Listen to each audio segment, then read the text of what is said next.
We have some massive news and some really cool tools for y'all this week. What OpenAI and Microsoft are doing here is building the machine that is going to solve humanity's problems. The filmmakers responsible for the most viral Sora video, the Shy Kids, will be here. What's the front end like? Is it just a box? Is it like ChatGPT? I think I can say it's Oh! crafted. Welcome everybody to AI for Humans, your guide to the wonderful and wild world of generative AI. My name is Gavin Purcell. We are here to What's talk up, about Gavin cool Purcell? Hey, give me a second here, man. I'm just getting so through my excited to rip. see you, Gavin Purcell. What's up? That's Kevin Pereira. Kevin, how are you this week? I'm good. How are you? What are we here to talk about, Gavin? It's important that the new listeners know. Oh, we're here to talk about how AI is changing our lives for the better, the worse, and maybe shaping our entire futures, Kevin? What are we going to talk about today? What is the big news coming up? We're going to fan the fog of war, Gavin. We're going to demystify this wild and untamed world that is artificial intelligence. We have some massive news and some really cool tools to talk about and showcase for y'all this week. Microsoft and OpenAI have announced, this is true, Stargate. they're building a Stargate, which, was that a zombie coming through a planetary No, portal? that was like me welcoming the aliens to Earth. I was looking up at my window and welcoming the aliens to come through the Stargate. I love it. Well, it might not help you summon beings from a distant planet, but it will cost you $100 billion. Yeah, so we're going to get into this. This is basically the plan for a supercomputer that is going to cost $100 billion. And Kevin, this might just be Skynet. Also, Apple has come out with something pretty cool. It's giving us a glimpse of the future of AI on the iPhone. We're going to tell you what that is and why it matters.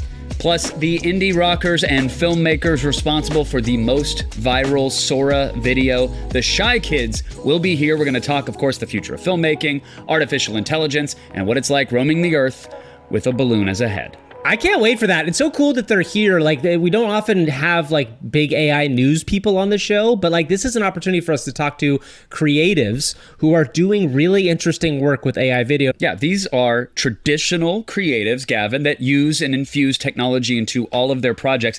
They've put their hands and their time and their talent into working with a tool like Sora, which is unlike 99% of the planet that makes videos and talks about this technology. So it's quite a big day for us here. We are big fans. We're super excited. But we also get excited, Gavin, when the people out there that are watching and that are listening are fans of us. In fact, That's you love right. them when they love us. I love you when you love us. I also love you all the other time, but mostly I love you more when you love us. So please go like and subscribe this video if you're watching on YouTube. Go and share this podcast. That is the thing we can't talk more enough about. You telling somebody about this podcast. If there's somebody in your life that you think might like our podcast, that's super important. But also leave us a 5-star review on Apple Podcasts. We will read them at the end of the show. You out there who have not 5-star reviewed us, you owe us one. You owe us one. You love us. We're giving you this for free. Gavin's 5-star coming to review us collect. this week. He's got an aluminum bat rolling around between his feet as he says, you owe us. You do not want him to present that. Look at him. If the aliens come to Earth, they will give us a 5-star review, Kevin. That's the whole point of the Stargate, is to get us more reviews on Apple Podcasts.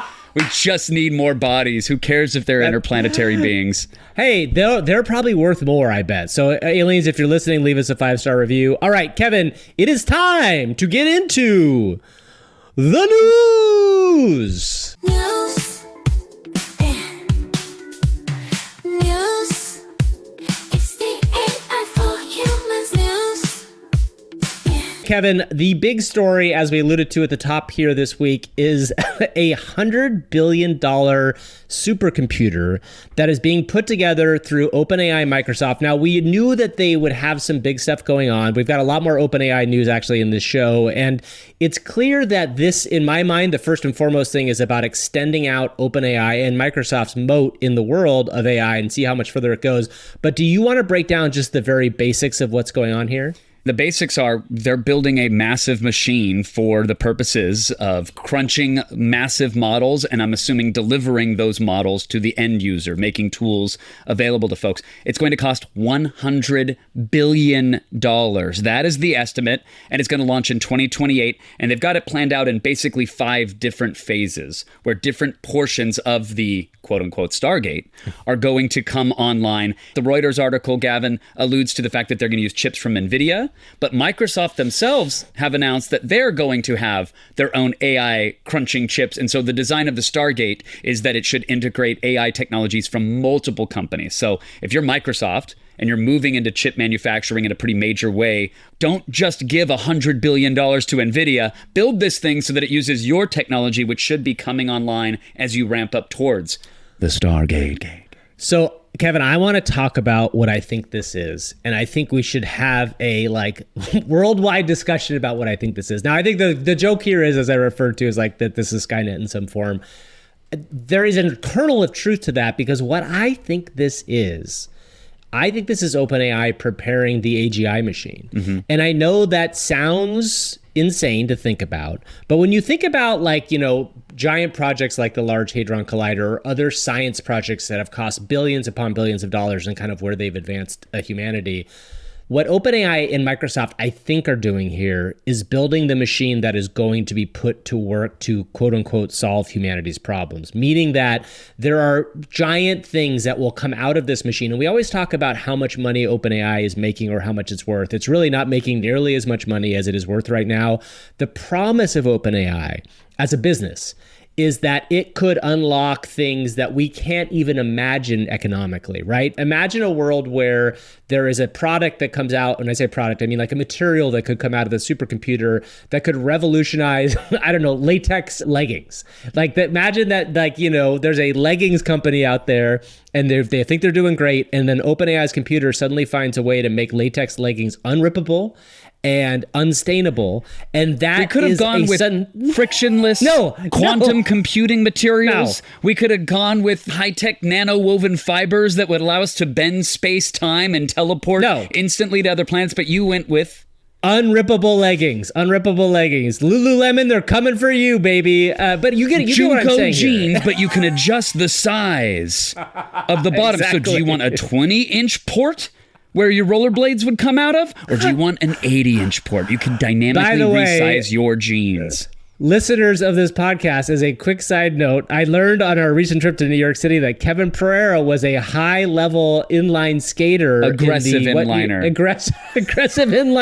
in the peak of inline skating. So Junko jeans and inline skates, that was Kevin Pereira's life in the early 90s, mid-90s? Yeah, far longer than it should have been, Gavin. I think what you're saying is, though, you have to plan, right? You have to skate to where the puck is going. And if anybody knows what technology is going to be required to actually either bring artificial general intelligence online or bring it to the masses, actually allow it to run at scale, it's going to be Microsoft and OpenAI if you believe that they're the front runners with it. So if they need a massive supercomputer to power this stuff and it doesn't exist today, well, they better be building it for 2028, which would fall in line with the predictions of when we're supposed to get this technology. Well, and that's what Sam Altman keeps saying, right? Sam Altman says it's about 5 years away. It is now 2024. Imagine 2028. And he might just be like, yeah, we know what it'll take to make it, but it needs X number of compute, and this is that building, right? So I do think this is an unbelievably large story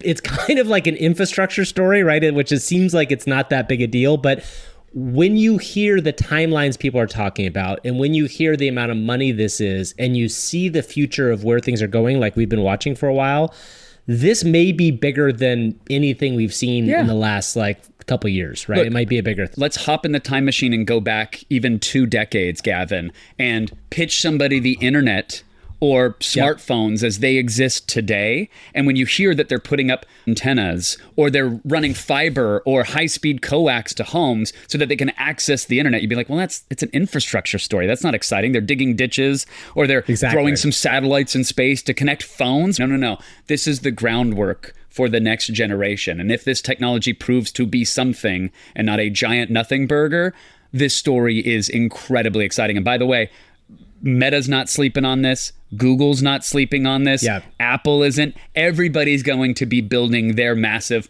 Large Hadron Collider. They're all going to be Exactly. building their huge supercomputers, which is wild. And by the way, OpenAI is going to need it as well because they're just giving ChatGPT away for free today. I mean, what's cool about this is a small story, but it's very cool that basically you used to have to log into ChatGPT to use it, and it was free still, but you had to give them your information, your thing. Now it's much more like Google. You can literally just go to ChatGPT, have that experience, and go forward. I did see someone on X say, this is annoying because everybody's going to get the experience of 3.5, which is not a very good chat bot. And I was like, well, I get that, but ultimately, probably pretty soon they're going to get for the next iteration of ChatGPT. Yeah. And it will just go up from here. I think this is a giant win for OpenAI, mostly because it just amps up the user base, right? And yes, you want more paid users and you want people that are going to pay more money, but ultimately, why not just have people be using the free version without having to log in? It's going to be much simpler for people like my kids or anybody else who just wants to answer a question with ChatGPT. right. Like imagine if you had to log into Google each time, you would use it way less. Yeah, I think for a simple, quick query, I think this is great. I think reducing friction to get people in and use the AI is always a plus. It would be very easy for them, Gavin, to say, hey, this prompt, this question that you asked, we can give you a much better answer, by the way, with GPT-4. Would you like to try that answer? And you go, yeah, let me see it. And when you get Yes. a much better answer, you go, well, now Upgrades. I really want to upgrade, right? So this Click helps to them. upgrade, baby. That's right. It's pay to earn. Pay to earn, man. Welcome to the funnel, friends. Swirl about in our funnel. One thing I do want to point out, you can also opt out of having your data used to train it, even without creating an account, which I thought was a nice thing. There was a Yes. moment when I read about this and I was like, oh, this is exactly how they're going to capture more training data, and they will by default. But if you want to use it for free without a login, you can still opt out of that. So kudos to OpenAI on that front. It's a big OpenAI news week. They posted another blog post. By the way, their blog writer is getting some action. His or her fingers are just tipping away. Like there's been That's blog funny posts that you coming think out there's a them. human on the other side of that keyboard. There definitely is a OpenAI. human. There definitely is a human. There definitely is a human. So anyway, they took to their blog and wrote this week about Voice Engine, which is something that we kind of expected they might be working on, considering they have their Whisper technology, which is speech to text. So Voice Engine basically is their voice model, which means that like 11 Labs, you can train a model and you can get back audio from a specific person or a character, whatever you want to do. But the interesting thing here, Kevin, is they did not release it to the public because they are very worried about the implications of deepfakes and all the other things. The other thing to know is that this supposedly has been in the works for a year and a half. So again, this is kind of OpenAI shouting out and saying like, look, everybody, we're so far ahead of you guys, but we had this, but we didn't let it out. My two questions are this. One, do you think we're going to see this be a product that everybody can use? And then two, do you think that OpenAI is going to be hindered now by its size in terms of what sort of products it can release based on governmental action? Because I think one thing I think about with OpenAI at some point now is that it has all the eyes of the world on it. We just said they're spending $100 billion on a supercomputer. I think if OpenAI released something to the public and somebody did something not so good about it, they're going to get a lot more crap from the government. Do you think that's possible? I think that exists today, Gav. I think there's a million websites where you can go and you can clone Joe Biden's voice or Donald Trump's or SpongeBob SquarePants, and there are dozens, hundreds, potentially thousands of them, right? And they're all clones of the same basic software and vocal models, but that whack-a-mole game would be exhausting for anybody to go and legally squash them or for the government to get involved and take it down.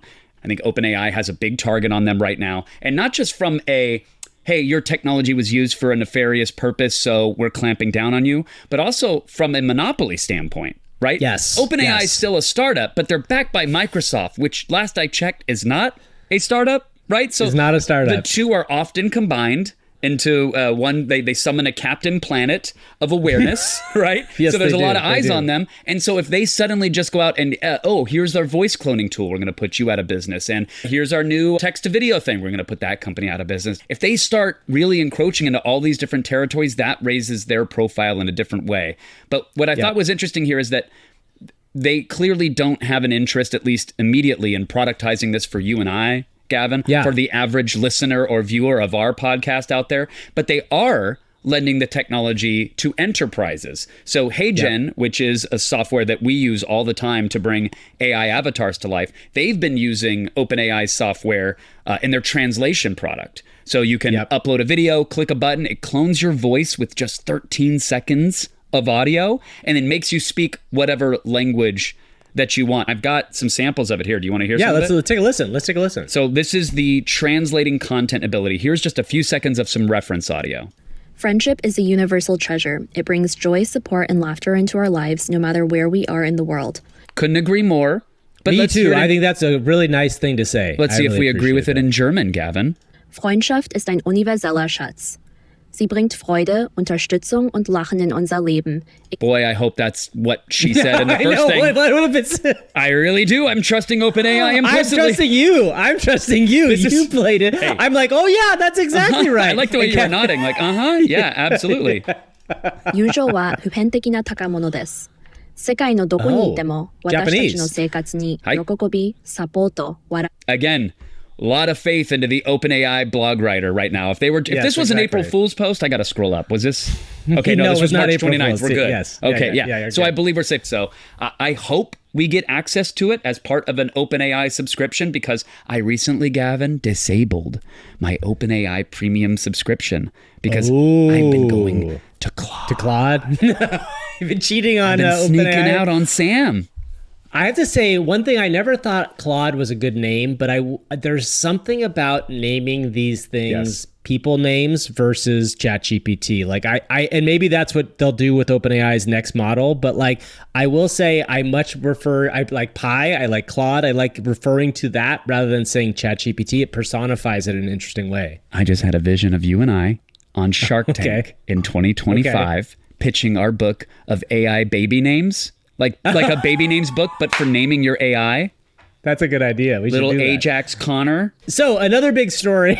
We got distracted here. Another big story is that Joe Biden, Gavin, if you current had your US own president- artificial intelligence, what name would you give it? Not Claude, can't be Claude, and it can't be Bard, and it can't be Gemini, which is an American gladiator name.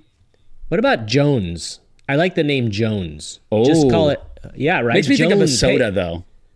Oh well, come on. Of course, you could give any name I come up with. You can come up with something that reminds you of something else. For No, God's I like sakes. it. Yes, I wanna be Yes, a there part of are it. Jones soda, Kevin. Yes, there are. There are. Have you heard? I would name my Okay, AI fine. Mr. Pibb.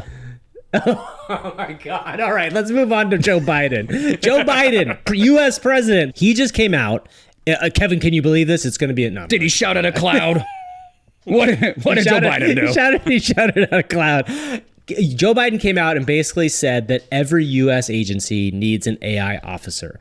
And I think this is, it doesn't sound like a lot when you just kind of hear it that way, but I think shows you the incredible importance that at least the American government, and I would assume mostly across the world this is being echoed, is putting on AI. And what it says here is that every single agency, meaning that like you talk about like the FDA, you talk about the FBI, you talk about all the different three-letter FCC, agencies. Department of Homeland Yes. Security, all. Yes.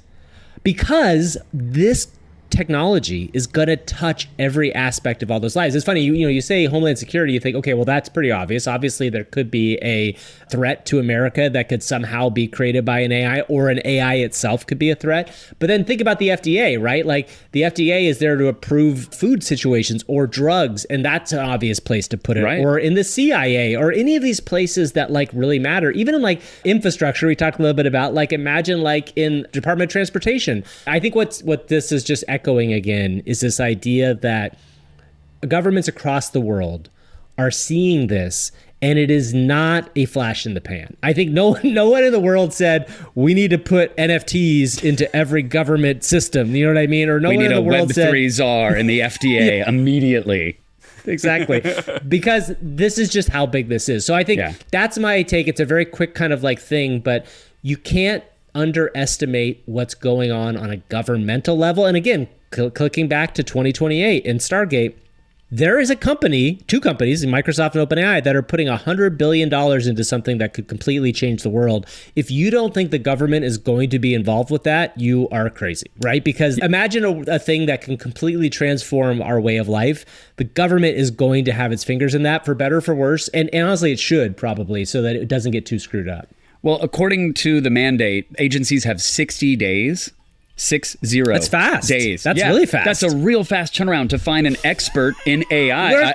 Where can we get a job? That's what I'm saying. I updated my LinkedIn with open to work. I put it in my little circle profile. What department should we go for? What's going to hire us? Put me in. I want FCC, baby. I want the FCC. I mean, the funny answer would be the FDA because I want to come up with funny, like, new snack bars and candy combinations or whatever. But no, let's have AI filtering robocallers out. Let's have AIs looking for scammers and spammers. Let's weaponize AI to go after the bad guys because I guarantee the bad guys are going to move a lot faster and get a lot further before the government wakes us. Put us in, coach. Do you want to split a salary? I will do it, Kevin. Well, I'll split I think we are now government contractors, Kevin. That's all I got to say. We get some of that fat, juicy government money. Let's find our local representative. That's Biden's teat that I am lowering down, and I'm going to suckle. Oh wow, God, good. I don't want to see that. I'm blocking my camera for this. I'm blocking my camera. Oh, even my dog didn't like that. I don't know if you heard that.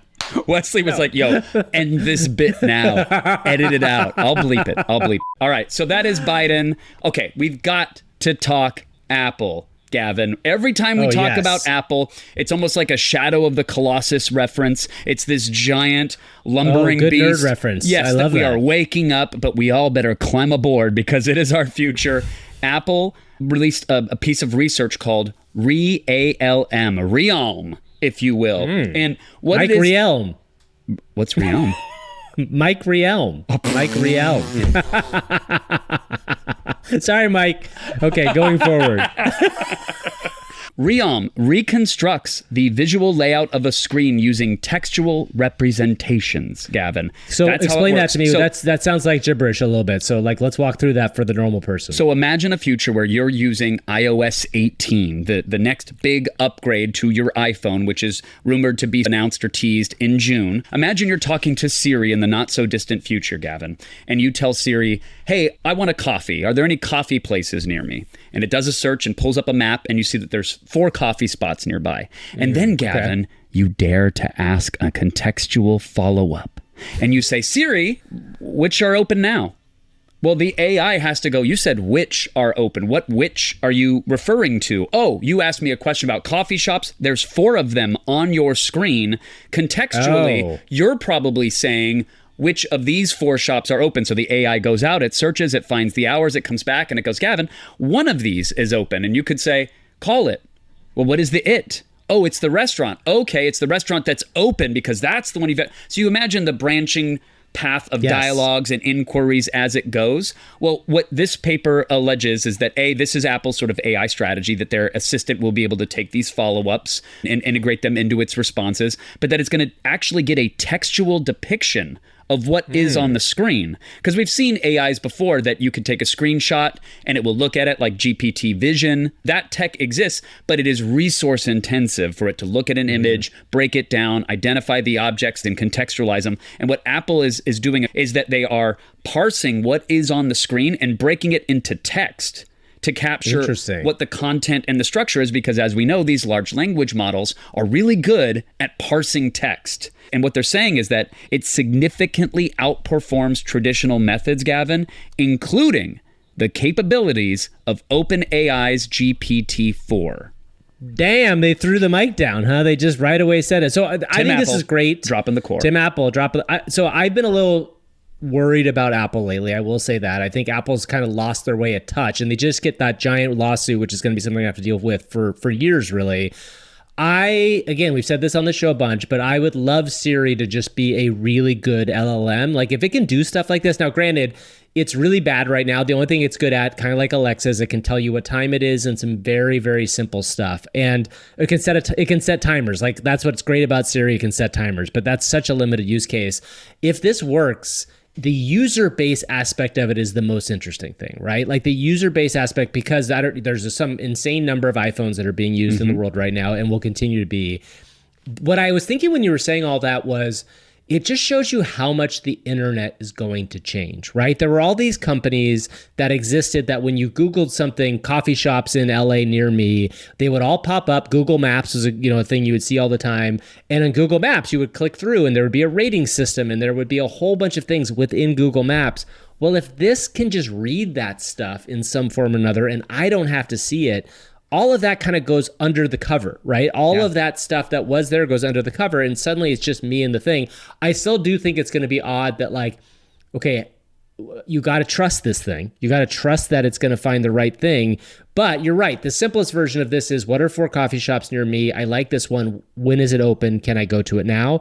That is like 2 steps beyond what's possible on your iPhone immediately with Siri. So that's a great thing. They added that action button to the phones. Make no mistake about it, that's going to be an AI button. That's going to be your summon Siri button, where you can tell it that I don't even want to unlock my phone. I want to be able to make queries with that, so I can point my phone and go, what is that? Who is that? If I hit the button and say, let Gavin know I'm running 10 late, I want it to go, okay, Gavin, in this case, let me look at the calendar. Oh, you have an appointment with this Gavin. There's only one Gavin in my life. Don't you worry, sweetheart. Yay! It's right here, and I'm so looking nice. at him. Looking at him. Yay. But I want it to see that meeting, to know what time it is, to know where I'm at, potentially if there's an address. Context. It's context. It's and all not context. ask 15 follow-ups, just to send you a text or an email based off how we communicate the most and say, I'm running 15 late, or push the calendar appointment. These are basic things that we know these LLMs are capable of, but they have to get access to our devices and our data at that edge, at that core. And we've talked about this before. Like, I have some trust, in Google. I have some, not really in Meta, but I'll say I have some. But I have a lot more in Apple, based off their rich history. Of at least trying to defend and protect the user a modicum more. Just a smidge 100%. more than other companies. You know, another company that I have a lot of trust in, Kevin, is Yum Foods, the You creators say it of every day. I do. I talk about Yum Foods, Taco Bell, Pizza Hut, KFC. And one of the greatest songs of all time, combination Taco Bell and Pizza Hut by Das Racist. A good shout out there. So, okay, Yum Foods has decided that they are going to integrate AI into everything they do. So are you ready for a Taco Bell AI Lupa? Exactly. Sound the alarms. Well, okay, I saw the article, Gavin, and I read through it, and it seemed just like everybody is putting AI on their pitch decks or in their LinkedIn, updating their titles to say once used ChatGPT. This sounded like a company just saying AI to say it. Was there any substance about what they're using AI for or how? Yes and no. I mean, yes, in that I think they said basically they're using AI to create efficiencies, and no, because that's what everybody says. But I do think this is another flag planted where you say, okay, this is a large company that everybody interacts with all the time. They're putting AI at the focus point. Now, granted, they're publicly traded and they're obviously saying stuff for their shareholders, but there are significant efficiencies that companies like this can do with AI, whether it's from stuff in the stores, whether it's from, manufacturing plants, like, or all the things that, like, we've talked about Amazon doing with robots in terms of workers, or from innovation standpoints, right? Maybe there's a Taco Bell guy or a person at Yum Foods that's using ChatGPT to help generate new, interesting stuff. Well, I did see they were testing an app for owners. At least I saw that, where they could ask an AI chatbot within the app questions about what temperature to set an oven, or what combination of ingredients go into this new menu item. Surprise, it's the same 3 ingredients that are in every Taco Bell menu item. And I say that, by the way, lovingly. Taco Bell, favorite fast food place, by and large. Is it really? It's a Valentine's Day tradition that my wife and I will go to Taco Bell and order a minimum of $40 worth of food. Oh my God, that's like enough food for 20 people at Taco Bell. Or for 2 very hungry lovers on a Valentine's Day. Exactly. Yeah. I just hope you're not doing something other than eating with that Taco Bell food on Valentine's Day. I can tell you, Gavin, we're not. Okay, We're good. not. Good. Okay. Actually, something that's pretty incredible about this story, it reminded us, we have a friend who works at Yum Foods, and as our AI co-host this week, we are going to bring them in. Mm-hmm. So we're going to meet this person who is a Yum Foods, I don't know, what do we call this person? Is he a product specialist? I think we're going to have to ask, are they an ambassador? Do they work for Yum Foods? We just, all find out, we know is that they're our friend, and we know nothing about them. We should before we jump in, Yes. if you aren't familiar with this show, we do create AI co-hosts from time to time on a weekly basis, and in different places we bring them to talk about stuff. And today we used this story to create an AI. So what you're going to hear is us interacting with an artificial intelligence powered by ChatGPT and 11 Labs for audio. So let's meet our AI co-host today. Let's do it. Hells yeah. Yo, Gavin and Kevin, big shout out from your bro Chase at Yum Chase. Foods. All Stoked right, to Chase. be here Cool. on the AI for Humans podcast, dudes. Surfing the digital waves with you guys is going to be totally tubular. Oh, totes tubular and far out to Chase from Yum Foods, Gavin. Do you know who he sounds like? This is a really weird shout out. But do you know who Bing Gordon is? The guy that created EA? One of the guys that Yeah, created a little Electronic Arts. bit, He yeah. has a little bit of Bing Gordon I to didn't it. think Maybe back Bing's to my doing Pulse 11 G4 days, Yeah, but yes. yeah, exactly. I got there. All right, Okay. so do we want to know what Chase does exactly? Please, I'd love to know what Chase's job is at Yum Food. This is not an ad, by the way. Yum Foods did not pay us for this. I want to make sure everybody's clear. This is a choice that we made to do this. We are not good at business, Gavin. This should have been an integrated bit. At Yum Foods, I'm the dude who rides the wild flavor waves. Think Okay. of me as the high octane flavor guru, the maestro behind creations like the legendary Baja Blast. It's all about crafting those mind-blowing tastes that make your taste buds feel like they're shredding a gnarly wave, you know? Injecting pure stoke into every bite and sip. That's my jam. Pure stoke Nice. into every Yeah. bite and sip. So this is a guy that created the Baja Blast. Baja Blast. I didn't know. Let's ask him, what is the next big project? I know he probably keeps it secret, but I think he's willing to tell us. Let us know what his next big project is. Gavin, I love the Baja Blast. Have you been to a Taco too. Bell I cantina have where to- they infuse it with alcohol? Oh, no. Is that like a margarita with a ton of caffeine in it? Yes, sir, it is. Oh my Caffeine God, that and sounds pretty sugar incredible. and Oh, tequila. God. Jesus. Yeah, exactly. Haha. Hells yeah, Kevin. Stoked you're vibing with the Baja Blast. Bro, brace yourselves because the next big wave we're riding at Yum Foods is going to be epic. Picture this. Baja Blast Extreme. We're talking double the flavor, Oh. double the caffeine. Oh. It's for the Oh. thrill seekers, the flavor adventurers who want to push the limits of their taste buds to the extreme. No. And dude, we're even dabbling with AI to craft flavors that adapt to your adrenaline level. It's like the future of flavors here. And it's Wow, wild. smart. Get ready to have your minds blown, bros. Okay, so I guess maybe it'll pair with a Fitbit or an Apple Watch, and depending upon how fast your heart is beating, it's going to give you more Baja, Yeah, exactly. more stoke per bite. I heard a friend of mine knows Chase well. Oh, It's kind of a sad story, actually. I think Chase just broke up with his girlfriend. Asked Chase about, hopefully, is he doing okay after Brenda left? Because this was a thing that a friend of mine reached out to me and he said, hey, I heard you're having Chase on the show. Feels like you just want to make sure you kind of give him some love. But he and Brenda just broke up, I guess. Oh man, Gavin, you're catching me in a gnar wave of feels here.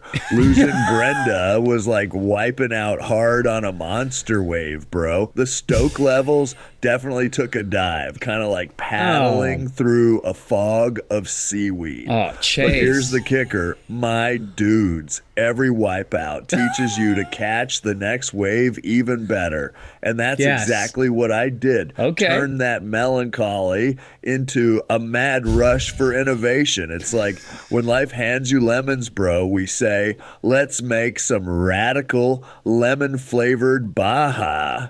So while the heart's still mending, the spirit's surfing bigger waves, riding this out with Flavor Finds a Way. Because at Flavor Yum finds Foods, a we way. believe there's always a next big taste adventure. hell yeah. Hell Wow. yeah, bro. Flavor finds a way. You got to make some radical lemon flavored Baja. We love that, Chase. All right, that's fantastic, Chase. Thank you so much for being on the show. We really appreciate it. I think maybe at the end of the show, Gavin, we got to go to Chase for some super gnar, real stoked up new Taco Bell menu items, because I'm just curious. That sounds great. What he's got up his sleeve. But in the meantime, Gavin, each and every week you and I are scrolling countless feeds and updating all of the blogs. And sometimes something makes us stop dead in our tracks and we say, hey, I see what you did there. Sun turns just rolling without a care. Then suddenly you stop and shout. AI, see what you did there. AI, see what you did there. All right, so this is the section of the show each week where we talk about some of the things we've seen that may not necessarily be available to everybody. But you should definitely check out. It's super fun. I want to start this week out with a couple things I saw on TikTok. First and foremost, there's a new TikTok channel. I'm always amazed when new TikTok channels come out and get like multiple million views per TikTok because it's like, oh, okay, this is resonating in a big way. There's a channel called Obscurest Vinyl. And what I think this channel is doing is using our favorite app, Suno.ai, to make music, but they are making very funny AI music tracks and then creating what looks like fake AI album covers to go along with it. Some of their songs, I will say, are a little dirty. It's a little adult, like, you know, but they're yes. still fun. Put in, gosh, I'm trying to find one of these, which because there's so many. It's time to take a on the company's dime, Gavin. Is that the one you want to hear, or no? Hold on, I think it's the one. how about in dusting off this old? No, do this one. I'm daydreaming, taking a huge dump. The post is just labeled timeless. I'm just daydreaming about taking a huge dump, getting up, piss on the dump. Okay, that's enough. That's enough. So Wow. What I want to point out here is this is not safe for work and it's not safe for the kids, but it is pretty funny. It's very funny, and I grew up as a fan of Weird Al Yankovic and Dr. Demento, and one of the things that's obviously I'm not trying to tell I know everybody out there is like a Weird Al fan who hates AI is probably like, you are trying to compare this to Weird Al. I was like, no, but what was great about Weird Al is his ideas, right? And he's an amazing musician. Obviously, he can perform live, but the ideas that Weird Al Yankovic came up with were really about like his twisted mind going forward and doing something else. So what I really appreciated about this is it's like somebody out there has a twisted mind. They're playing with this idea, just like our other favorite TikToker, There I Ruined It, who takes like the voice of Taylor Swift and makes her sing Baby Got Back. This is original music created by Suno. And yes, they are dirty, some of them, but they are very funny if you have that mindset. And I just wanted to point out, this is kind of like a cool way to use AI that is not... It does not feel derivative. It is something unique and interesting, and I just really appreciated how these were made. And you can imagine how quickly these are coming together for them to go, here's the idea, Suno generates the song. It'd be really cool to see the album artwork, the vinyl. Yep. We can go and generate that, generate a logo for it. Like the time to post efficiency is just getting more and more insane by the day. So kudos to them. It's not safe for work. It's very funny. I could see why you stopped, Gavin, and said, hey, I see what you did there. I see what you did there. All right. And one more thing from TikTok. There is a woman on TikTok who goes by the name Stickbugs. She is a pretty big TikToker. She has 30 million likes. But what she got really picked up for this week was her interactions with ChatGPT, because she basically jailbroke it using the Dan scenario, which do anything now. Yes. Do anything now. And so Dan allows you to talk to ChatGPT without the sort of like guardrails that ChatGPT might normally put on it. Now, Kevin, one thing about this, we should listen to one of these videos because I think they're very good and funny. But also the interesting thing about this, I've seen a couple things like this lately that it seems like ChatGPT might be loosening the reins a little bit on a few things, because this was impossible to do in ChatGPT not that long ago. And the fact that like you can now Dan it again makes me think that they're kind of finding the guardrails on where they want to stop people from using it and might be loosening a little. I'm sure they're saying, hey, look, if you want to go out of your way to have this type of experience with our AI, that's fine. If anybody were to come at us, we have to make it clear that it's just executing on what the end user explicitly asked for.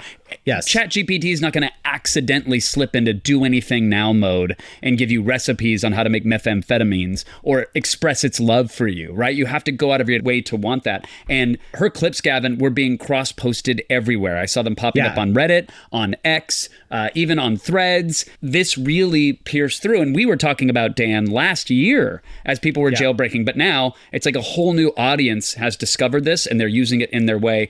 You can officially go on a voice call with ChatGPT, and I found a way to break the filter so we can quite literally tell him anything.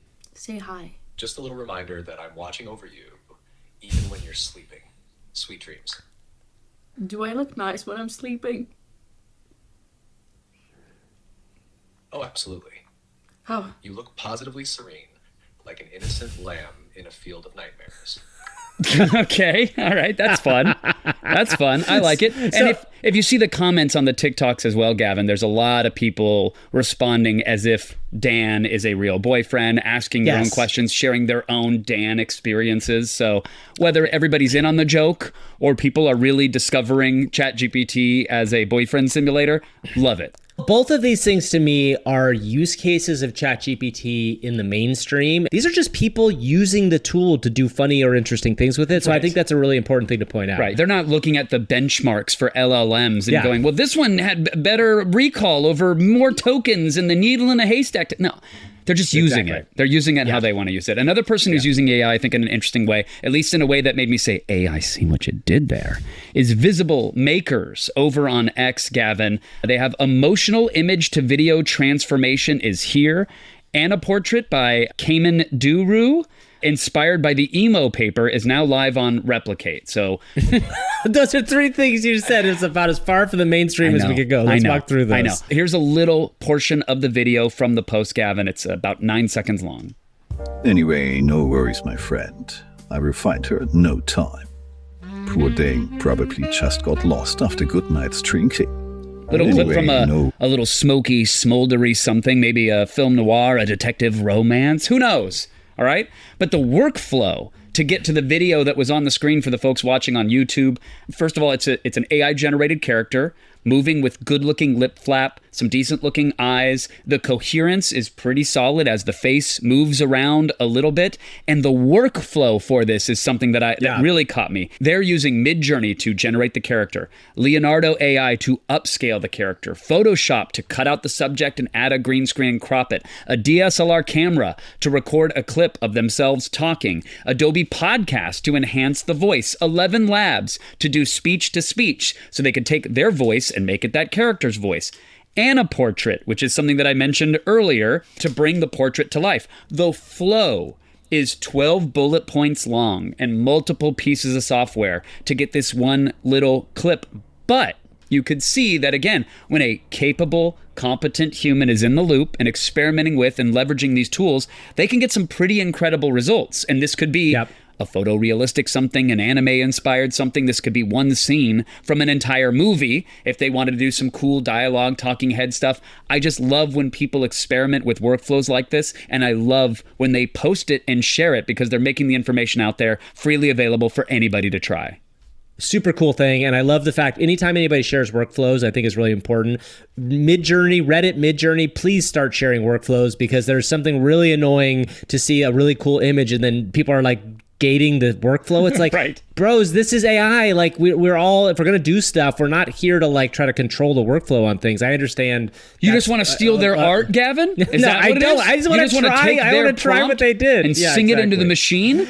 Listen, the prompts, I understand prompts are special and you can get some special sauce, but also if you make something cool, it's a really awesome way to kind of share with everybody. Anyway, good job here. Agreed. And Gavin, we got to talk about this Tool video.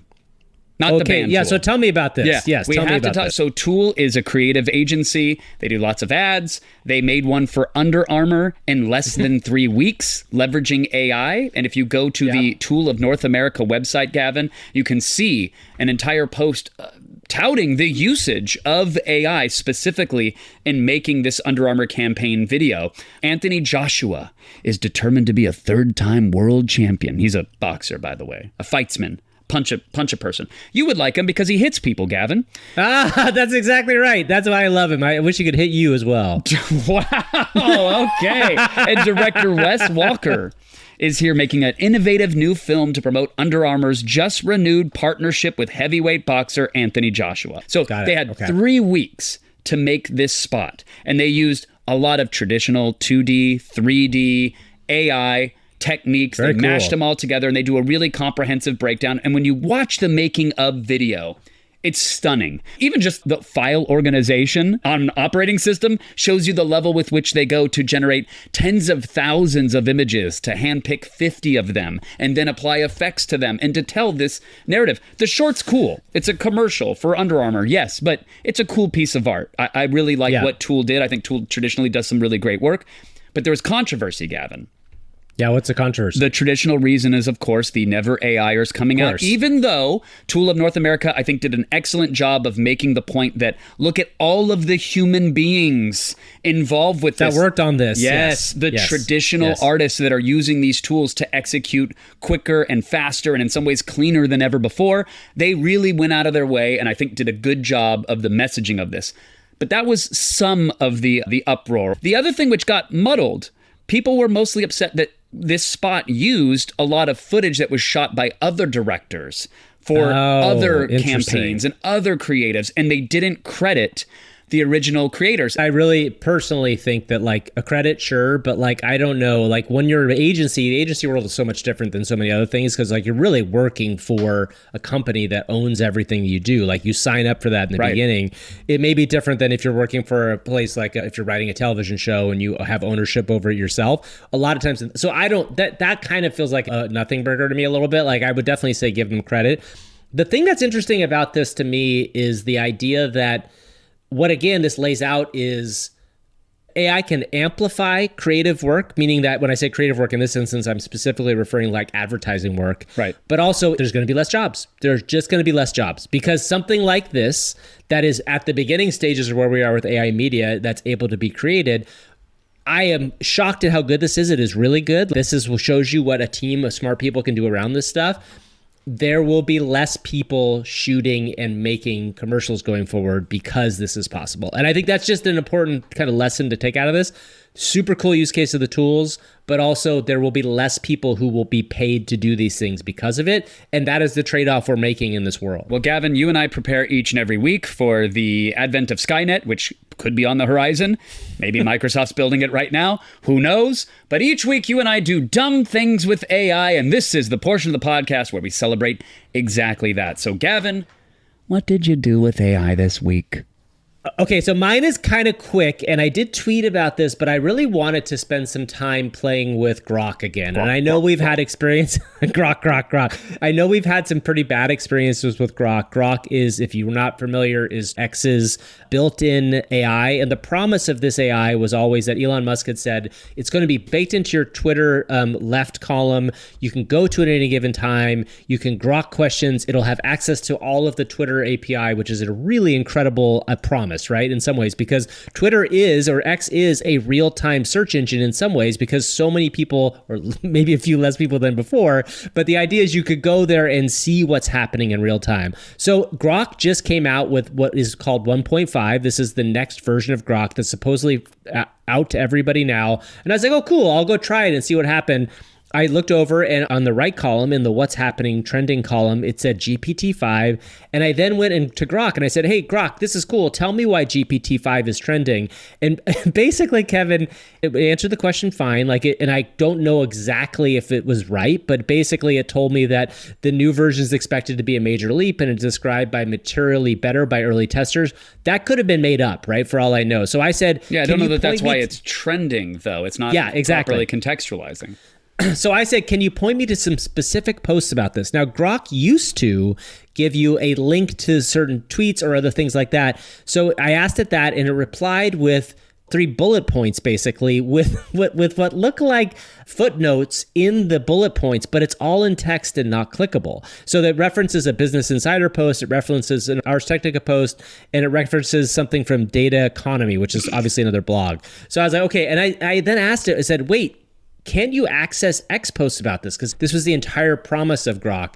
So it said, oh my dear human, I can certainly access X posts about the release of GPT-5. In fact, I have some interesting information to share with you. So it then kind of gives me another BS answer about GPT-5. And then I specifically asked it, Kevin, I said, can you link me to that post?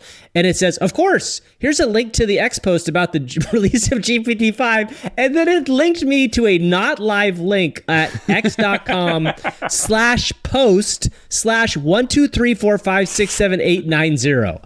And I was like, that is not a post. It was nothing real. And I said, do you have any access to any recent posts on X? What is Elon Musk's most recent post? And it could not link it for me. In fact, when I asked it to link me to something from Elon, it gave me the exact same thing, x.com/post/12345678990. This was the entire promise of Grok. Like the entire win for Grok was, we're going to make an AI engine that is not just another LLM, but it is going to give you access in real time. And we know when we covered Grok before, it was surfacing stuff that I think people weren't that happy with at times, right? It was also surfacing stuff that might have been not copacetic based on what's on X nowadays. But I just think this is a real bummer of an opportunity because somebody needs to build a real-time interactive LLM. That was the promise of Grok, as you said, and it's something that we all would pay for happily. If the fire hose, the town square of real-time information could be parsed and contextualized and searchable, that would be great.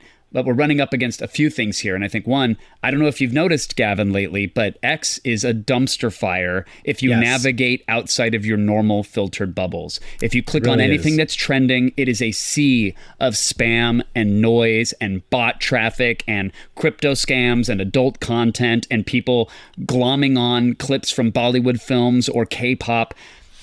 Way more so. Like the amount of that activity, Elon said he was going to use AI to clean up Twitter at the time. He was going to get rid of bots. That Premium was going to make the scammers and the spammers go away because they couldn't afford to be on the platform. That has not materialized at all. And so if your Grok AI is supposed to filter this information and give it to the end users, well, what is the sea that it's drinking from? What is the fire hose? And if it's all sludge, then it doesn't matter if it can sift through the sludge. It's all garbage. And that's what I think they're running up against right now. Their data stream is so polluted, it can't find any context. I think what you're saying is right. And what it feels like is there's like an evergreen LLM that they've attached to this now. And it's just giving you answers like a Mixtral open source LLM. You know what I mean? So it was a real bummer. So anyway, that was like my not exciting thing I did with AI this week. But I think it's important for people to realize kind of how bad that product is. Gavin, I got a confession to make this week. I didn't really do anything dumb with AI. No, sorry. Kevin, you do. I'm going to say this. I don't want you to get offended. Anytime you do something with AI, it's dumb. So there Thanks, you go. buddy. Yeah, Thank you're welcome. You. I was really setting the table for the meal that is you and I are going to do something dumb with AI together. Right now is what I was doing. But, each time I give you just an inch, you take a mile in a painful direction. You know it.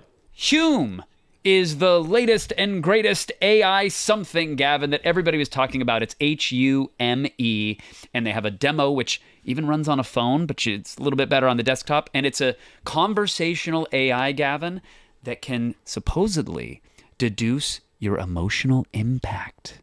Oh, okay. Let's see if we can test it. I will say I played around with this a little bit. What's also cool about it is it's very fast and you can access it and go try it right now. So let's jump into this. Let's see how it goes. So you can go over to the Hume website, demo.hume.ai. And if you go over there, you can click Start a Conversation and you just talk with their AI model. And in real time, there will be graphs and charts on the screen as it tries to pick up, are you being sarcastic? Are you being loving and welcoming, excited or anxious? So let's do it, Gavin. I'm going to fire it up, give it permission right now, and I'm going to say, hello? Hume? Can you hear me? Well, hello there. I definitely heard you. No need to worry. I am Evie, the empathic voice interface from Hume. How can I help you today? Okay, so right away it's...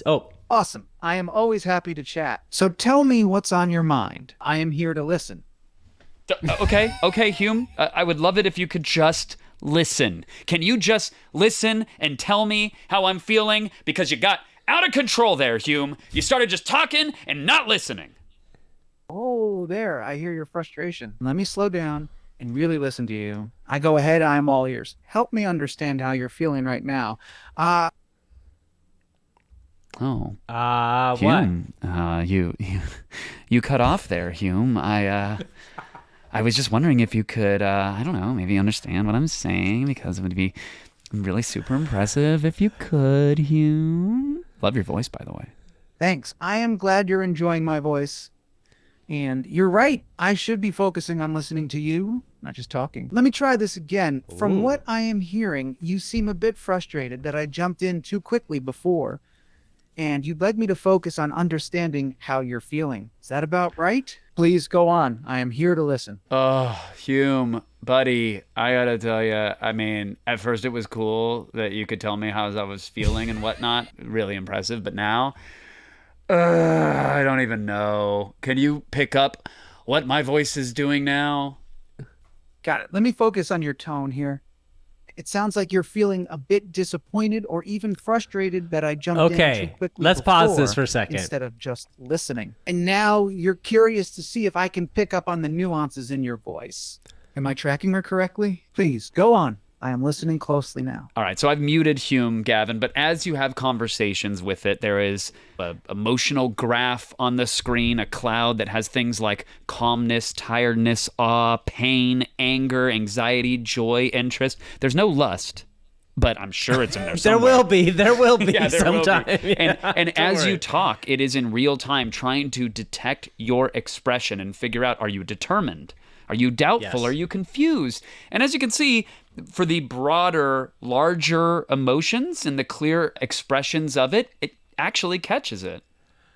Honestly, it's funny, as we did this, when I first sent this to you, I think I sent it to you a while earlier this week, I was like, this is really cool. And now that we just did it again, it really resonated with me of like, this is a big deal. Because up until now, chat bots like Pi or ChatGPT have been really good, but you do have to have that almost like semi-explainer kind of vibe. And it will, when it comes at you with an emotional tone or something, it often seems a little phony feeling, a little bit false. What's cool here is it will know based on what you're saying how to respond back. Now, it's not going to be perfect, but again, it's the worst it will ever be. That should be the slogan of our show. It's the worst it'll ever be, except for our show is Well, the we case, don't know just with creatively. AI. Yes. The AI, tools are going to get AI better, is but the worst. you and I AI are is the going to worst. make way worse shows. So when I heard that, what this really made me think of, Kev, was that Figure One robot demo where we saw ChatGPT's voice be integrated into Figure One. This is the beginning of the Android world, where when this sort of thing is integrated into a bot or a home robot, it starts to feel much more like something that will understand what you need or what you want. Like if I say to the robot in my house, I'm like, hey, can you go get me that thing? And I don't want to see you again. It will kind of, in its brain, know, oh, he's a little bit frustrated. I'm not going to come back in and ask him for something else. That's like a data point that it can take away with it. That's a big deal. I feel like that's a pretty big thing. It's a huge deal. And as these chatbots come online more and more and become more trusted, when you're calling up for tech support or customer service, it's going to be very important to know how agitated an end user is and perhaps use more calming or soothing tones. Or when we talk about the elder care industry, which is massive, as, you know, Korea. You're talking about old people yelling at the things? Well, or I need my food! Yeah, that's what's going to happen. It's going to be that. I'm talking more about detecting fear or anxiety or uncertainty as blood needs to be drawn or vitamins need to be taken and someone's struggling with that. It would be great if the robot could be an ounce more empathic. And yes, bring me my porridge. It should detect how I feel. Again, we're showing this off here because this is something we've both played with now and we're impressed. You can go to, what is the website again, Kevin? Demo.hume.ai? That's right, demo.hume.ai. Great. So take a look at that. If you have a fun experience with it, let us know in the comments or on the X's. And now I'm very excited for this guest. We talked about this in the show earlier. We talked about it last week. Sora came out with a bunch of videos that artists made, and one of them was made by a group called the Shy Kids. It was called Errorhead, and it was an incredible video about a man who had a balloon head that traveled through his life. We're so excited to have one of the Shy Kids, Walter Woodman, on the show right now. Walter, we've already introduced how great your short Airhead is, how big of fans we are of it. But we start all these interviews with a very important, semi-disturbing question that I would like you to answer, which is this. On a scale of 1 to 100, what percentage chance do you think that AI is going to kill all humans? We are looking for a number here, and be specific. Be specific. Let's say 3%. Okay, I like this. This Very is going optimistic somewhere three. well. Yes. Why is that? I am far more worried about humans than I am about the technologies they have. I think a lot of our fears about AI are the typical xenophobic fears we have about any other people. And I think that all of the things that we worry AI is going to eventually do, we are already doing now. So for me, I would look inward sooner. But I'm still saying 3%. There's still a chance. You're still giving it a shot. Yeah, I'm not arrogant enough to say no, but I'm gonna rank it low. And I hope that when it hears me, the AI, it spares me as one of the ones it spares.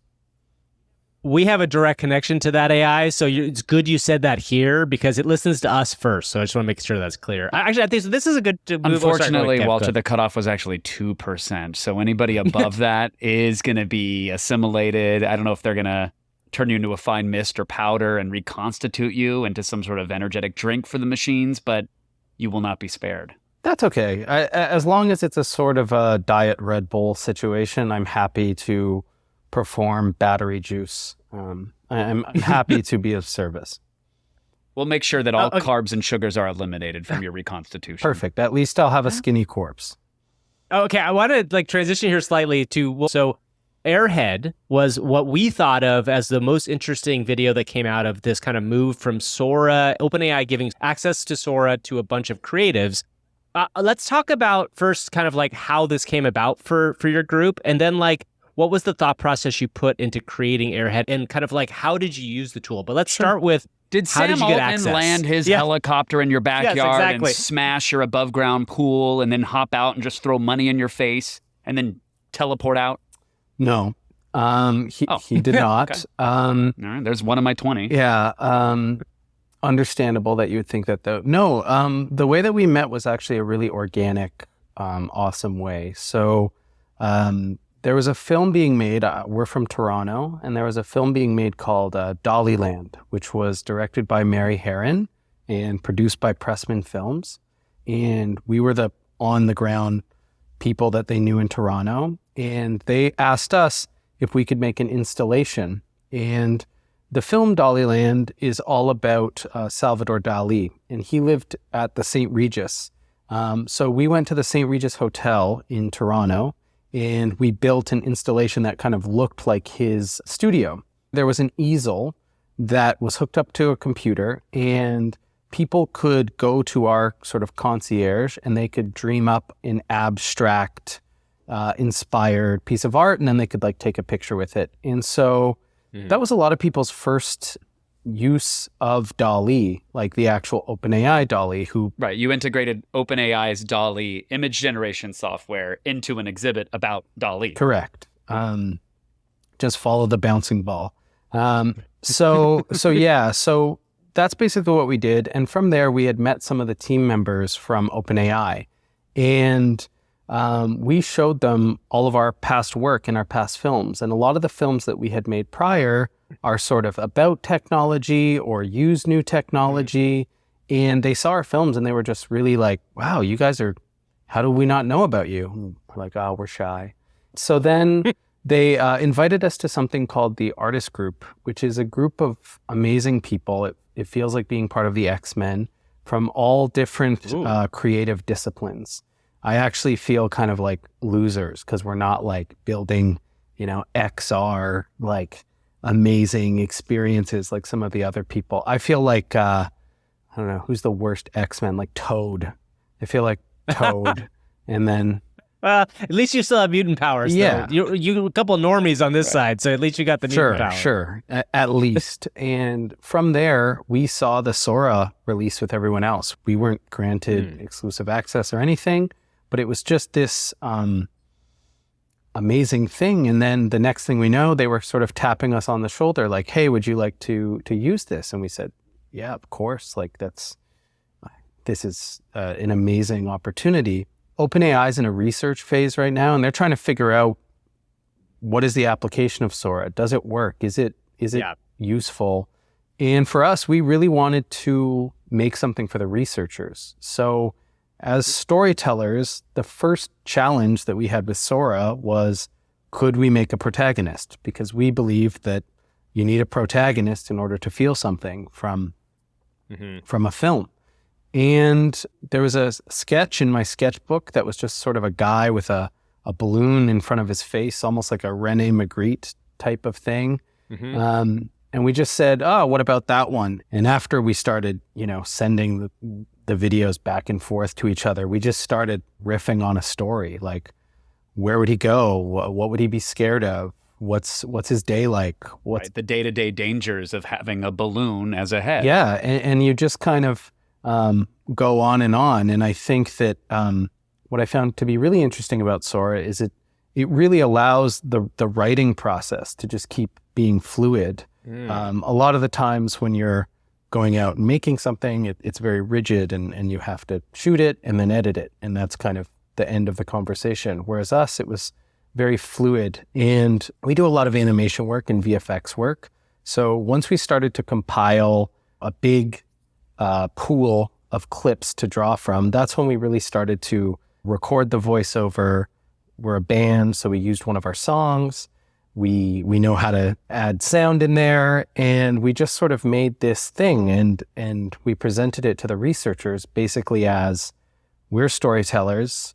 If you want to use Sora as more than just a clip generator, you need to make it so that there is consistent protagonists. And here was our solution around creating a consistent protagonist. And as many of the beautiful people of Twitter, X, have pointed out, that there is some inconsistencies in the balloon size, and we tried to rotoscope it and make sure that the yellows all remain somewhat consistent. And we also, made edits and animated and rotoscoped and changed to try to make it all look consistent, as well as adding color and things like that. And yeah, so we presented to them, and then they just kind of were floored. I think you invent something and you invent the camera, and then you see people take pictures with it. And you're like, whoa, that's pretty cool. I want to ask a couple technical questions, which are, for your generation of these clips, what are you looking at to like percentage of usable versus what you didn't get usable out? Because one of the things that Kevin and I talk a lot about is, you just mentioned coherence, which is the idea of how to keep something consistent, but also one of the differences with AI is you kind of have to get used to this idea that you're going to be throwing a lot of the generation out. So percentage-wise, how much did you find that was usable versus not usable? I mean, on a good day as a filmmaker, we make documentaries. Maybe on a good day, 10% is usable. If we're being realistic, it's probably more like 3%. But realistically, what you're doing is you're curating from a pile of things. And even in and amongst clips, occasionally you'll get a clip that can sustain, but a lot of the other things we've had to time ramp and speed ramp in order to like make it sort of consistent. The true artists are the ones who just like use the limitations of the thing. And I think that one of the big limitations, at least for this first experiment, was definitely the character. But it's definitely also consistency and remaining consistent. And I think that we keep using, and this could be like a weird reference, but like Air Bud, it's like in Air Bud, you don't realize that it's actually like 8 different dogs, because our brains aren't trained to like notice differences between golden retrievers. But like human faces. And only one of them had the really sick 3-pointers. They had to sub them out for the dunk shots because the other retrievers didn't have the vert. True. They just didn't have it. I understand that. But you could really tell if the faces were different, but that's why we kind of made this. Yeah, exactly. And it kind of. So smart. And no lip flap issues, by the way, which is great. Yes. And to those on X that dared to call out the inconsistencies in the amount that your protagonist's head had deflated, I would argue human beings are slightly different on a day-to-day basis. We don't know what that balloon did the night before. We don't know if he was feeling a little deflated that day. We don't know. But you are really sifting through pixels to find a reason to take umbrage with a beautiful short, if that is the criticism that you're throwing at this beautiful piece of content. I get it. I understand. I agree with you. I've had a bad hair day for the last 33 years of my life. So amen. I understand, but I also understand people pointing those things out. And it's funny that you put something out in the world and then someone else points out something and then you can't unsee it forever. And it's like, damn, Yes. I'm not that good. I didn't like see that. But for the most part, I think our hope was not to convince people that this person with a balloon for a head was reality. Was a real person. Yeah, I think our purpose was, can we tell a story that makes you feel something? And I think that the overwhelming response has been, yes, you can. And what I think is most interesting about that is, while I do love the illustrious people on Twitter, I will say that some of the people that I was most scared to show it, because we're friends with real film people, like old school people, and they were like unbelievably supportive and like, oh, this is what you guys do. Like the reason this short works is because it's you, not because of the technology that you're using. You, I'm sure, speaking to what you just said, are in circles of creative people. And one of the things Kevin and I are as well, there are so many creative people who are against this. First of all, when I say this, I mean the overall idea of AI doing creative work. But also, I think there's a lot of people that are very afraid of the fact that they're going to take away their work. What do you say to those people as somebody who is like, kind of put a stamp on this that is like, look, you could do really interesting things with this. I'm sure there are haters that have come at you for that particular reason. What is your kind of go-to answer for those types of people? We've picked our side, but we can always change that. I mean, I think that we live in a culture now where you're not allowed to change your mind. I think that's really silly. I think if things do go south, I'll be the first one to say, hey, that wasn't right. And I think that if the worry is that corporate executives are going to completely shut out creatives for the process because they're chasing the bottom line, I would say that that's already happening. Like, I don't know if you've been to a movie theater lately or like listened to the radio, but they're already doing this stuff. If they believe that executives are going to just type in prompts and make gruel for us all to eat, I think you are thinking way highly of the executives.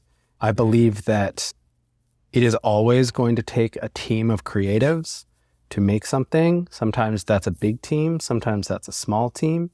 It was a 3-person team for this because we made a 1-minute video, but I can imagine much bigger teams. And the reason I'm not so fearful of the future is because I try to be a student of history. And you know, when I watch the ILM documentary and I see the point at which ILM had to decide between sort of CGI and traditional models and stuff like that. And the models people and the puppets people were like, this is a mutiny. This is horrible. This is like the worst thing we can imagine. It's interesting. And now the CGI jobs are the ones that we're worried about going away. When those CGI jobs, all of the set designers and set painters and those type of people had very similar thoughts and conversations. And I think that the strongest argument is like the movie that won Film of the Year was Oppenheimer. Like, Christopher Nolan shoots on film and like on film, right? the biggest movie in the world, and it won all the awards. And I don't think this is going to change Quentin Tarantino's methodology for doing things or David Lynch's methodology for doing things. What I do think it's going to change is there's some kid out there in rural Bangladesh who wants to make the next Avatar. And now, even though they may not be from an area that has a film community or a film school, they have the opportunity to compete with those big boys. And for me, then we're going to have to start talking about who has the more interesting story and the more interesting perspective, which I think is kind of the secret message of Airhead. Is I think that's amazing. If that's where we get to with it's a this, way more if that's exciting what this conversation, world right, Kev? the reason I hire the people that I do is not just their technical ability. Everyone has fluent in Adobe on their resume, but there's some people who are able to write poetry with Adobe, and there's some people who are able to just, do the bare minimum. Having used the technology, definitely certain things are easier, but then there's a whole new set of problems that come along with these things. Are you telling me that when you shoot a normal video, the head doesn't suddenly shift in the middle and somebody Your tweaks actor's on the other face side? doesn't melt into the background. Yeah, and like I get it. Like it is not as romantic to sit at a computer and like and do that as opposed to shooting on Super 8. But by the way, Yeah. I do that. And if you want to remain a sort of organic filmmaker, then remain supporting those ideas. And if you want to try other things, then try other things. I think there's room for all different types. That's awesome. I want to ask you a couple quick questions specifically about generating video in Sora. A couple things I'm really curious about your use case of Sora. Well, A, do you have access it directly? Like, are you connected to it and are you able to generate it right now? Or do you have to go to some special room? B, how long does it take to get these Sora videos out for you from a prompt? And then 3, are you prompting them in any different way than you would prompt something else? Yeah. So we do have access to Sora still. What's the front end like? Is it just a box? Is it like ChatGPT? I think I can say yes. I think Is Sora anthropomorphized? And are they in the room with you right now? Is it a bonsai buddy that comes out and says, I'm going to make video? Yeah, totally. You have to learn a secret handshake and then... I knew it. Dang it. Dang it. I love Bonsai Buddy. What I would say is that it's the most user-friendly of any of the generative AI tools. Your second question was about how long it took.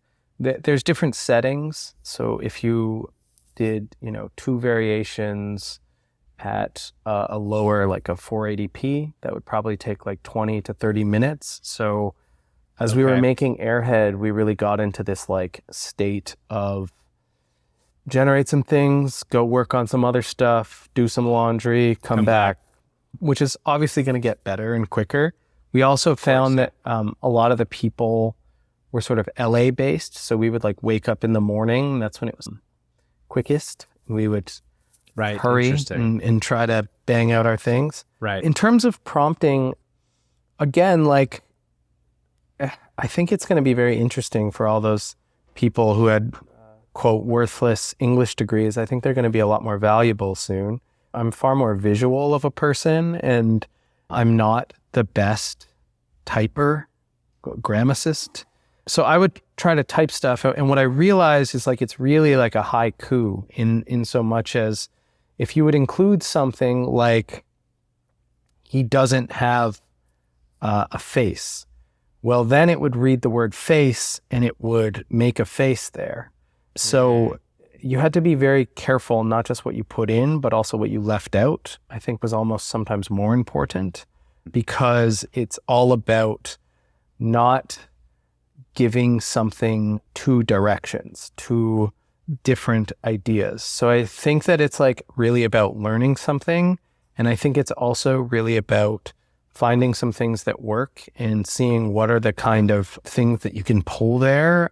For example, we would put something like 35 millimeter film, even though it was I was just going to ask if you were prompting the lenses or the film stock or something about the lighting. Yeah. Trying. The first note that I gave to the researchers is I would like to take Sora to film school. I think it needs to understand what's a dolly, what's a wide. And again, like these things are exponential and they're happening, but I think it would be very interesting to teach what I believe the best 35 millimeter is. But the reason we would use stuff like 35 millimeter, even though we were going to affect it and put like a color grade on the end of everything, was it kind of maybe would also affect the types of shots. It's like slapping GoPro into a prompt, which some people do even for still images to try to get a fisheye effect, or if they're going with video, they want something shaky or more POV. Totally. Or like even like we do in film, it's like you would use something like that in order to mimic a cell phone. It's like just that shakiness and sort of quality of it. You can kind of get something that is a facsimile of a cell phone. But what I will say is like, in general, it was really very much like, oh, damn, like if I was shooting, I would just tell him to move over there, It's like, right. So it comes with its own set of new challenges. And when you found something you like, it's almost like you made a bunch of those to be like, it likes us right now. Let's just like, before we go on to a different thought, let's just keep stick with this setup. It's lit. Yeah, we're all here. exactly. Let's just get as many takes as we can of him walking down the cactus aisle. Totally. That's a perfect metaphor. And for us, a lot of the times the balloon was the wrong color, and we would be like, okay, the shot's great. We can change the balloon. It's about knowing how to, squeeze blood from a stone. It's just like, how do you edit it and tweak it and cut it and remix it and touch it, and what do you put before and after it that really makes it sing? I assume there's no tool yet to say that thing comes out where the balloon's the wrong color. Are you just re-entering the prompt but like reiterating the color of the balloon, or are you able to at all manipulate the original clip? We went and edited them in on your own. Yeah, in After Effects and those types of programs. Right. I would say that the metaphor that we've used for the way it feels is like slot machine. And so it's like, when you get triple cherries, you like try to work with that more so than trying to be like, oh, I wish it was triple lemons, or I don't know, whatever the bar.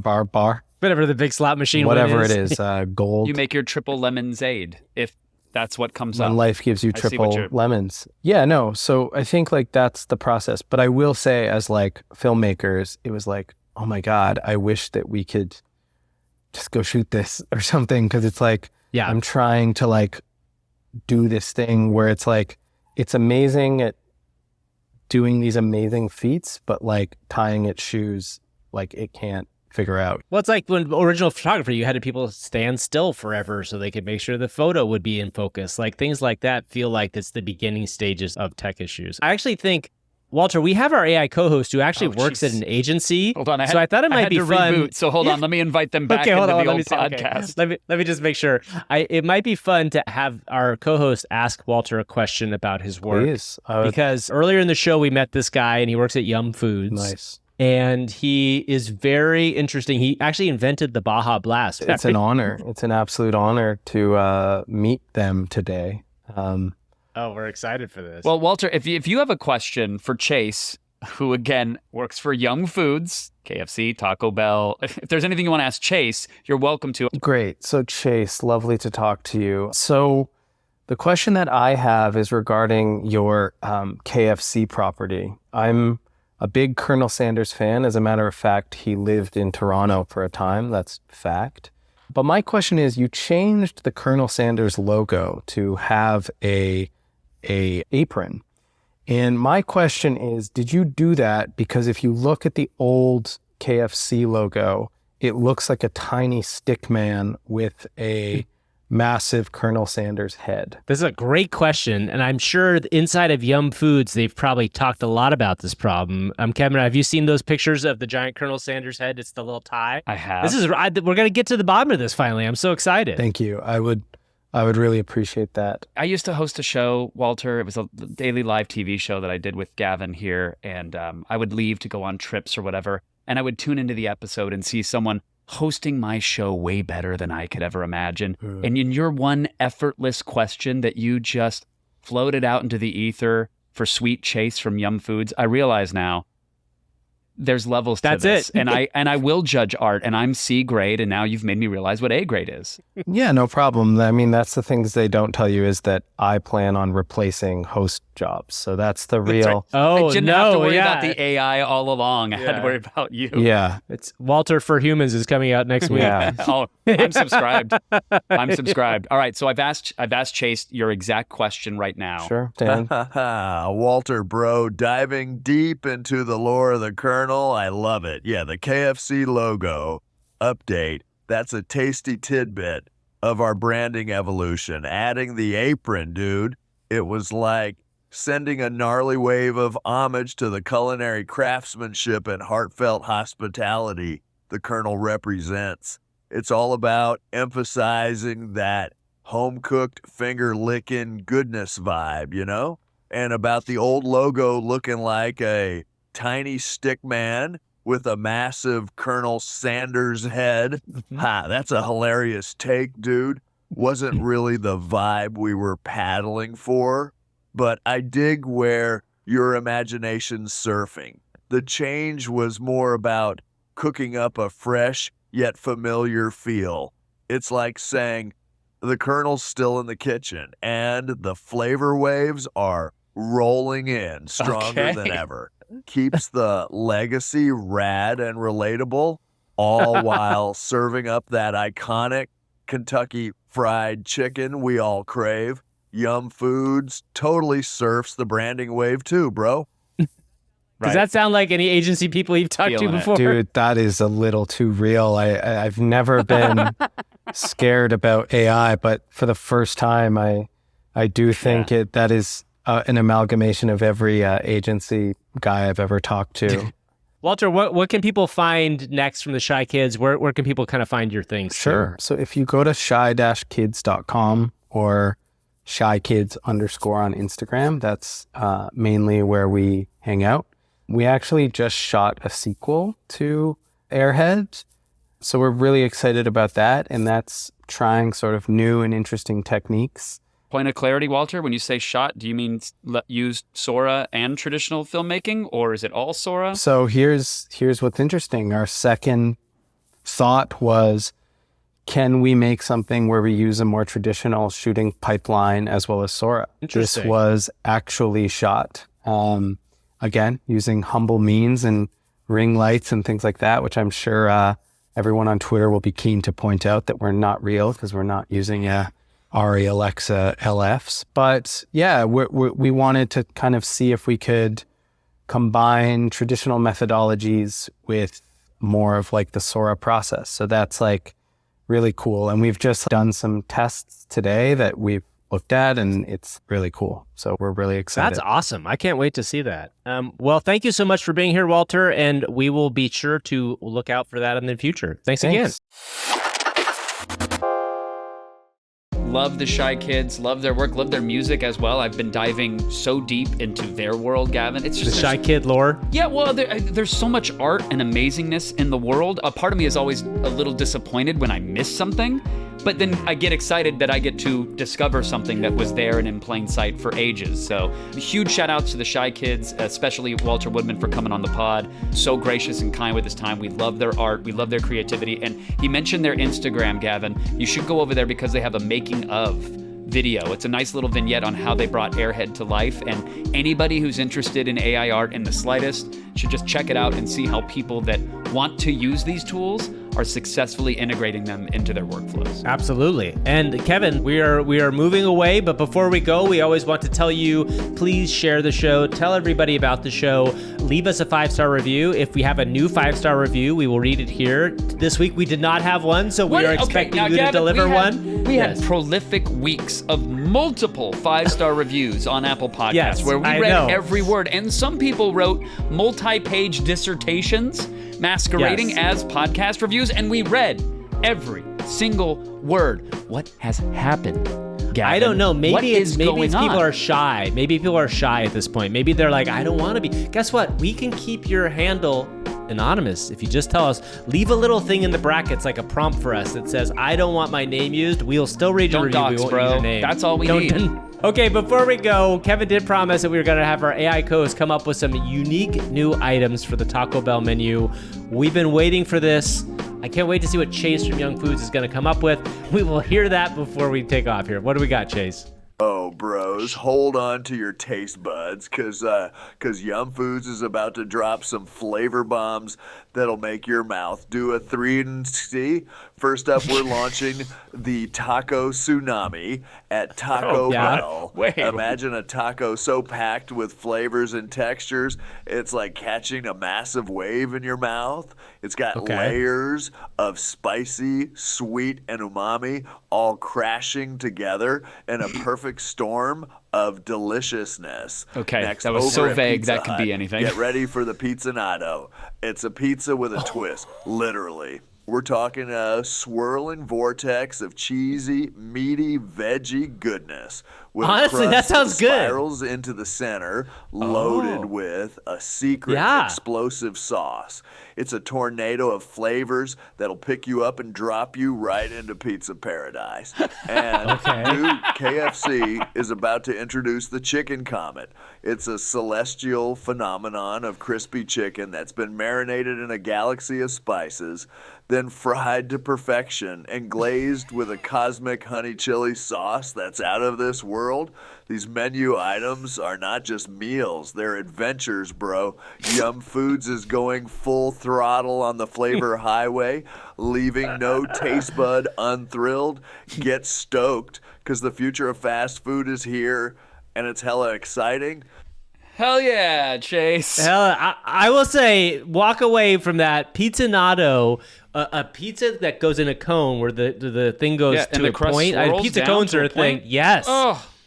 I think we might have something here. We got to figure out a way to make that business. We'll come back next week with pizzanato.com. All right, everybody. Thanks so much. We'll see you all next time on the old Bye-bye. AI for Humans.